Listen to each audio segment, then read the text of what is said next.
Bismillahirrahmanirrahim. Assalamualaikum warahmatullahi wabarakatuh. Perkenalkan, saya Sakar Mayang dengan NIM 2261 21174. Saya berasal dari kelas 5E. Di sini saya akan menyampaikan jawaban saya guna memenuhi tugas ujian tengah semester mata kuliah Akhlak dan Tasawuf yang diampu oleh Bapak Ahmad Mahfudi. Baik, langsung saja. Yang pertama yaitu bagaimana cara membuktikan secara ilmiah bahwa Al-Quran dan hadis adalah benar sehingga dijadikan sebagai standarisasi akhlak. Nah, untuk membuktikan secara ilmiah bahwa Al-Quran dan hadis dapat dijadikan standarisasi akhlak, bisa dilakukan melalui pendekatan historis dan rasional secara historis. Kedua, sumber ini telah menjadi pedoman moral dan etika bagi umat Islam selama lebih dari 1400 tahun. Penelitian terhadap hal ini menunjukkan bahwa ajaran-ajarannya itu konsisten, dia nggak pernah berubah. Kan di Al-Quran nggak pernah berubah-ubah kan? Dengan nilai-nilai moral yang bersifat universal dan dianut oleh banyak budaya. Di sisi lain, studi sosiologis juga mengindikasikan bahwa masyarakat yang menerapkan ajaran Al-Quran dan hadis cenderung menunjukkan perilaku moral yang lebih baik seperti kejujuran, keadilan, dan kepedulian terhadap sesama makhluk sosial. Seperti itu. Yang kedua pertanyaannya yaitu jelaskan 4 aliran tentang faktor pembentukan akhlak dan bagaimana pandangan Islam terhadap aliran tersebut. Nah, jadi ada 4 aliran utama yang membahas faktor-faktor pembentukan akhlak, yaitu aliran nativisme, empirisme, naturalisme, dan aliran teologis. Berikut adalah penjelasan singkat dari masing-masing aliran serta pandangan Islam terhadapnya. Yang pertama ada aliran nativisme. Aliran nativisme berpendapat bahwa akhlak atau karakter seseorang ditentukan sejak lahir. Pembentukan genetik dan faktor bawaan dianggap sebagai penentu utama dalam pembentukan kepribadian dan akhlak manusia. Menurut aliran ini, lingkungan atau pendidikan memiliki peran yang sangat kecil atau bahkan tidak berpengaruh. Nah, tapi dalam pandangan Islam sendiri, Islam itu tidak sepenuhnya berpihak pada aliran nativisme. Kenapa? Karena dalam Islam itu manusia dilahirkan dengan fitrah. Yaitu fitrah adalah sifat dasar yang cenderung pada kebaikan. Namun, pada faktor lingkungan, pendidikan, dan usaha individual itu sangat penting dalam pembentukan akhlak. Sebagaimana dinyatakan dalam hadis yang artinya setiap anak dilahirkan dalam keadaan fitrah. Maka kedua orang tuanya lah yang menjadikannya Yahudi, Nasrani, dan Majusi. Hadis riwayat Bukhari dan Muslim. Nah, ini menunjukkan bahwa lingkungan dalam pendidikan memainkan peran yang sangat penting bukan dalam pembentukan akhlak. Seperti itu. Ya, yang kedua ada aliran empirisme. Aliran ini menekankan bahwa akhlak dibentuk sepenuhnya melalui pengalaman dan lingkungan. Nah, kalau tadi kan sudah sejak lahir, kalau yang ini melalui pengalaman dan lingkungan. Individu tidak membawa sifat atau karakter tertentu sejak lahir, melainkan akhlak berkembang berdasarkan interaksi dengan lingkungan nasional, pendidikan, dan pengalaman hidup. Pada pandangan Islam sendiri, aliran empirisme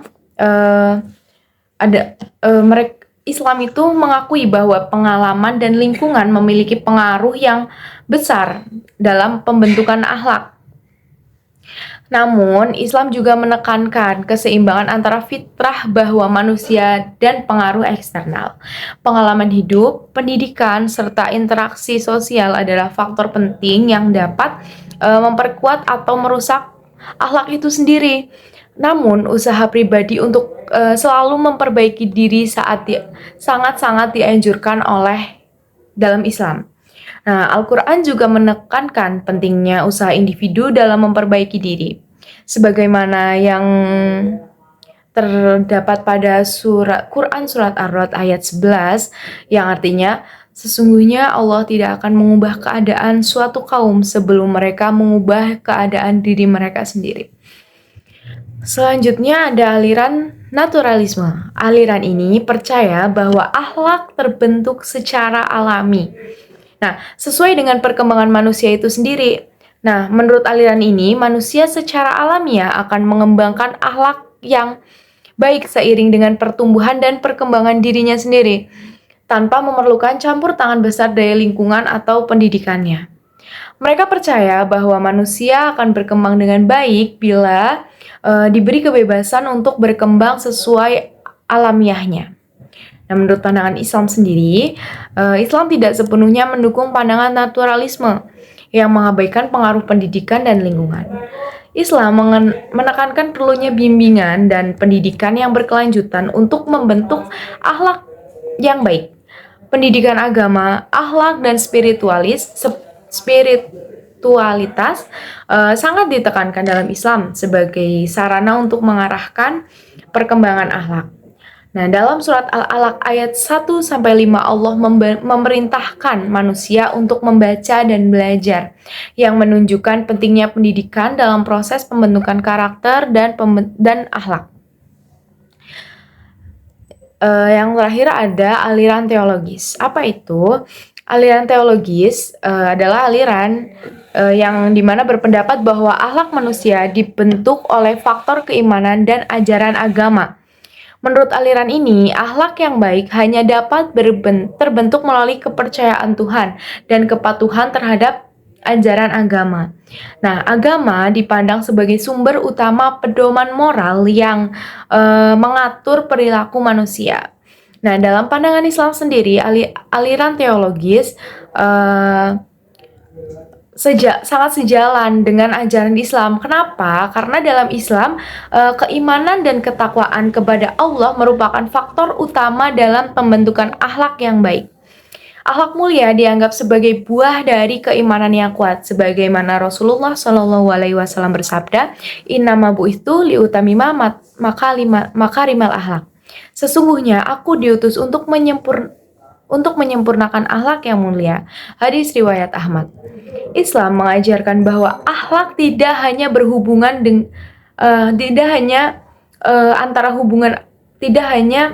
hubungan antara manusia dan manusia, tetapi juga dengan hubungan antar manusia dan Tuhannya. Al-Quran dan Sunnah dijadikan sebagai pedoman moral yang jelas untuk menjalani kehidupan dengan akhlak yang baik.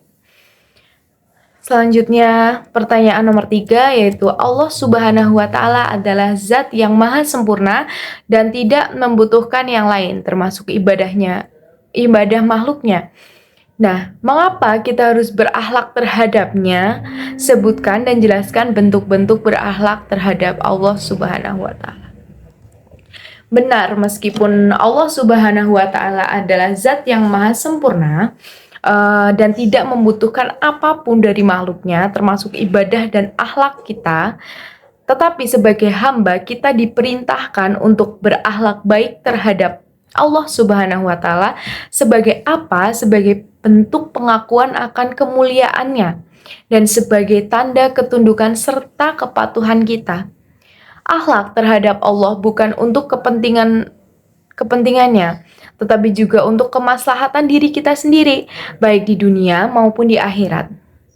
Akhlak yang baik terhadap Allah Subhanahu wa Ta'ala merupakan wujud penghambaan, rasa syukur, cinta, dan ketaatan terhadap Allah Subhanahu wa Ta'ala. Nah, mengapa kita harus berakhlak kepada Allah? Berakhlak terhadap Allah Subhanahu wa Ta'ala adalah kewajiban bagi setiap Muslim karena beberapa alasan berikut. Yang pertama yaitu sebagai wujud pengakuan atas ketauhidan. Dengan berakhlak kepada Allah, kita mengakui keesaannya sebagai Tuhan yang menciptakan dan mengatur alam semesta. Pengakuan ini menjadi dasar dalam iman kita dan menunjukkan kesadaran bahwa hanya Allah lah yang layak diibadahi dan ditaati. Nah, sebagai bentuk syukur, Allah Subhanahu wa Ta'ala telah memberikan kita nikmat yang tak terhingga, termasuk nikmat hidup, nikmat sehat, dan nikmat rezeki. Berakhlak baik kepada Allah merupakan wujud syukur atas segala nikmat yang telah kita terima. Al-Quran menyebutkan bahwa jika kita bersyukur, Allah akan menambah nikmat kita sebagaimana yang dicantumkan pada Quran Surat Ibrahim ayat 7. Yang ketiga ada sebagai bentuk ketundukan dan ketaatan. Berakhlak baik kepada Allah Subhanahu wa Ta'ala menunjukkan bahwa kita tunduk kepada perintahnya dan menjauhi larangannya. Sebagai makhluk yang lemah dan bergantung kepadanya, sikap ini sangat penting untuk menjaga hubungan kita dengan Allah. Selanjutnya adalah untuk mendapat ridhonya. Tujuan utama dari akhlak kita terhadap Allah adalah untuk mendapatkan ridhonya yang akan membawa kebahagiaan di dunia dan akhirat. Nah, bentuk-bentuk berakhlak terhadap Allah. Yang pertama ada beriman dengan teguh kepada Allah. Bentuk paling dasar dari akhlak kepada Allah adalah beriman kepadanya dengan keimanan yang sempurna. Selanjutnya ada menyembah Allah dengan ikhlas. Allah memerintahkan manusia untuk menyembahnya dengan penuh keikhlasan tanpa menyekutukannya dengan apapun. Dan ini tertera pada Quran Surat Al-Bayyinah ayat 5. Segala ibadah yang kita lakukan harus diniatkan hanya untuk meraih ridho Allah, bukan untuk mencari pujian duniawi. Selanjutnya ada tawakal. Bertawakal atau berserah diri kepada Allah. Akhlak lain yang penting adalah bertawakal, yaitu berserah diri sepenuhnya kepada Allah. Setelah berusaha dengan sebaik mungkin, tawakal menunjukkan keyakinan kita bahwa segala sesuatu berada dalam kendalinya dan bahwa hanya Allah yang dapat memberikan hasil yang terbaik kepada kita. Dan yang terakhir ada mengagungkan dan memuliakan Allah. Kita harus sebagai makhluknya, kita harus selalu mengagungkan Allah Subhanahu wa Ta'ala dalam hati kita serta memuliakannya dengan cara menjaga ketakwaan dan menghindari hal-hal yang telah dilarangnya. Ini mencakup menjauhkan diri dari perbuatan dosa, menjaga kesucian ibadah dan senantiasa memohon ampun kepadanya. Selanjutnya ada mengapa Rasulullah Shallallahu Alaihi Wasallam diutus hanya untuk menyempurnakan akhlak, bukan ilmu, sebagaimana hadis yang berbunyi innama bu'itsu liutammima makarimal akhlak. Sesungguhnya aku diutus hanya untuk menyempurnakan akhlak yang mulia. Bukankah ilmu sangat penting dalam kehidupan umat manusia, khususnya umat Muslim? Rasulullah Shallallahu Alaihi Wasallam menyatakan dalam hadisnya bahwa beliau diutus untuk menyempurnakan akhlak yang mulia. Sebagaimana bunyi hadis, sesungguhnya aku diutus hanya untuk menyempurnakan akhlak yang mulia. Hadis riwayat Ahmad. Hal ini menekankan pentingnya akhlak dalam Islam. Namun pernyataan ini tidak berarti bahwa ilmu itu tidak penting. Justru dalam ajaran Islam, akhlak dan ilmu saling melengkapi dan keduanya memiliki peran yang penting dalam kehidupan manusia. Berikut adalah beberapa alasan mengapa Rasulullah Shallallahu Alaihi Wasallam itu lebih menekankan penyempurnaan akhlak dalam konteks ini, meskipun ilmu juga penting. Yang pertama ada akhlak adalah landasan dalam penggunaan ilmu. Nah, kita udah sering banget dengar nih bahwasanya kita harus belajar akhlak dahulu baru ilmu. Ilmu tanpa akhlak dapat membawa pada kerusakan. Seseorang yang berilmu tetapi tidak memiliki akhlak dia bisa menggunakan pengetahuannya untuk kepentingan yang salah. Kayak dia pintar, dia bisa menipu kalau dia tidak mempunyai akhlak seperti itu. Nah, yang kedua adalah akhlak adalah cerminan iman. Apa itu?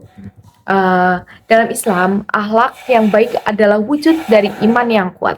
Rasulullah Shallallahu Alaihi Wasallam diutus untuk membimbing umat manusia menuju kehidupan yang lebih baik dalam aspek individual maupun sosial. Yang ketiga ada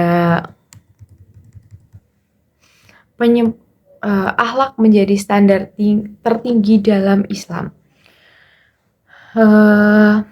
Rasulullah menyatakan bahwa salah satu tujuan utama dari kehadirannya adalah untuk menyempurnakan akhlak, karena akhlak yang baik adalah indikator nyata dari keimanan seseorang. Nah, akhlak dalam Islam bukan hanya soal perilaku individual, tetapi juga mencakup hubungan dengan sesama manusia, lingkungan, dan tentu saja hubungan dengan Allah Subhanahu wa Ta'ala. Selanjutnya ada hubungan antara ilmu dan akhlak dalam Islam. Ilmu dalam Islam sangatlah penting, dan pencarian ilmu dianggap sebagai ibadah. Namun, ilmu dalam Islam tidaklah bersifat sekuler atau terpisah dari nilai-nilai moral dan spiritual.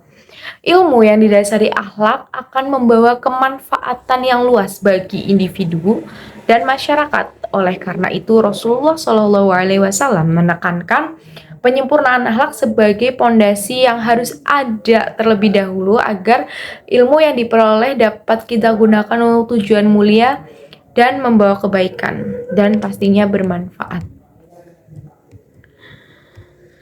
Selanjutnya ada salah satu bentuk berakhlak kepada Rasulullah Shallallahu Alaihi Wasallam adalah bersolawat.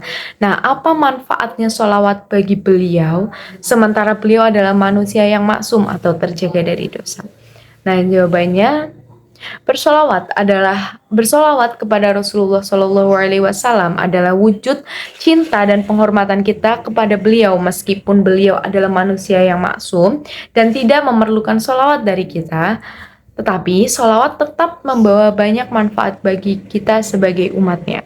Dengan bersolawat, kita bisa mendekatkan diri kepada Allah, mendapatkan pahala, dan menunjukkan rasa syukur kita atas peran besar Rasulullah Shallallahu Alaihi Wasallam dalam membawa risalah Islam. Selain itu, bersolawat juga diyakini dapat menjadi syafaat kita di yaumul akhir nanti. Seperti itu. Itulah kurang lebih jawaban dari saya. Semoga saya mendapatkan nilai yang memuaskan pada UTS ini, mata kuliah akhlak dan tasawuf. Terima kasih. Wassalamualaikum warahmatullahi wabarakatuh.